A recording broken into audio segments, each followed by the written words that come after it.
Hi there, I'm Timothy Linsdau, video producer, a Christian, Boy Scouter, and a Kiwanian, so keeping busy in my so-called retirement. Recently, illegal immigration crossings have fallen by 78%, and the cells, if you will, are emptying out. Well, that's good news.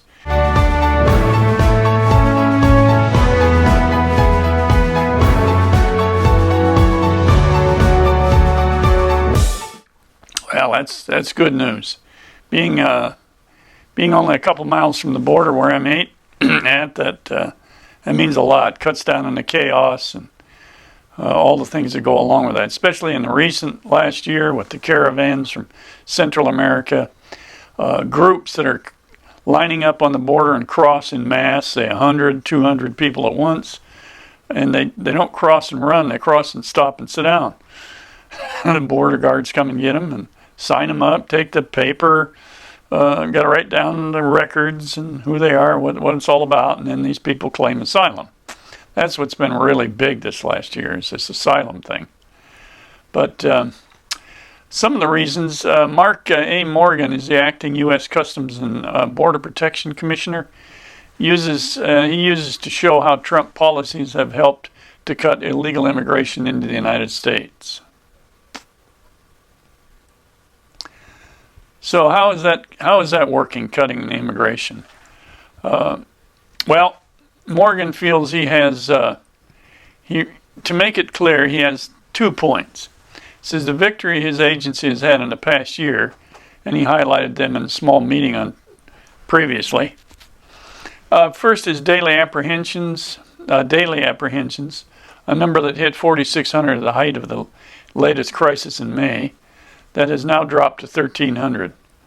Now, what's more, he said the 21 daily average is below 1,000, at 78% cut. That's a dramatic reduction. There are numbers of illegal immigrants in custody. That was a horrific 20,000 in May for an agency that has just 4,000 beds. Now, that's an important thing to note here, which you've seen in the news. About separation of children and all of that stuff. Remember, these agencies are set up for a certain amount of people in a certain amount of time. They get a massive load like that, they're not ready for it. It takes time to sort all that out. And that apparently is happening. It says now a quarter of those beds are being unused. Okay. Now, we were having those conversations back then about how the system was overwhelmed, and there was overcrowding. They're just not experiencing that right now, Morgan said. Now, currently, right now, what we're seeing is our in-custody numbers right now are actually below 3,000, and it has been steady for the past few weeks. Well, that's a good thing. That's a good thing. Some 731 border protection officers pulled off the border to handle a housing crisis last year have been put back on the border. They're all back. Well, that's important. Those eyes and ears out there are what really slow this stuff down and stop it and control it. These guards out there, a lot of times in the vast areas, there's only 1 or 2 of them. I had been on a ride with Border Patrol lieutenant doing a film some years ago on Otay Mountain. And he was showing me an area where he'd captured, let's say, a dozen. And I said, "You were by yourself?" He said, "Yeah, but these people didn't do anything. They were cooperative. And, that's crazy stuff, especially since the coyotes and cartel-type people that make profit off these poor folks are not very caring about much of anybody but themselves." Now, Congress has done little to change outdated immigration laws, and there's your big problem. Morgan said that Trump took action and built relationships with Mexico and other Central American nations that now hold immigrants seeking to come into the U.S. until the government gives them a green light. Now, this is another very important part of this issue. Now, you don't hear much, or you don't hear anything about Trump making negotiations with these countries south of us. But things have happened. For one thing, Mexico's now got its own National Guard patrolling the border, which is a big change. They're also stopping the immigrants and offering them asylum before they get into the U.S., of which several thousand have done so. So that has helped. I was glad to read that he's been working with Central American countries also. Anything that slows that down, and so many people, they want to come here, they think it's, they call it, heaven on earth or nirvana or the promised land. I've heard that too from others. And yes, it can be working hard and you can make your way and have a good life, and a lot of people have. Coming in here illegally is going to make it that much harder. Recently in San Diego, we just had a case with a family. The mother of the family was being deported. This is after decades of wrangling and being deported. And this stuff happens to a lot of people. They're undocumented and they're floating around in the system. And there's a lot of that. It's a lot of that.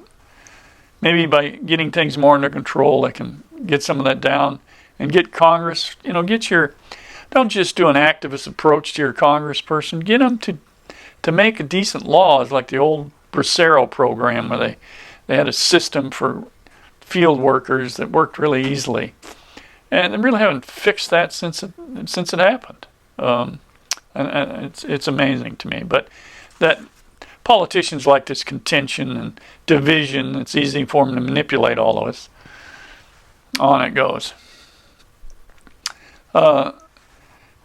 Okay, now what happens with these countries now that Trump's been working with is they actually hold people, these asylum groups or whatever they are, the countries themselves are holding them before they give them a green light to cross in coordination with the U.S. At least I hope that's what's happening. He said, this is not a political statement. It's because I believe he believes it and because it is true. The success that okay, now what happens with these countries now that Trump's been working with is they actually hold people, these asylum groups or whatever they are, the countries themselves are holding them before they give them a green light to cross in coordination with the U.S. At least I hope that's what's happening. He said, this is not a political statement. It's because I believe he believes it and because it is true.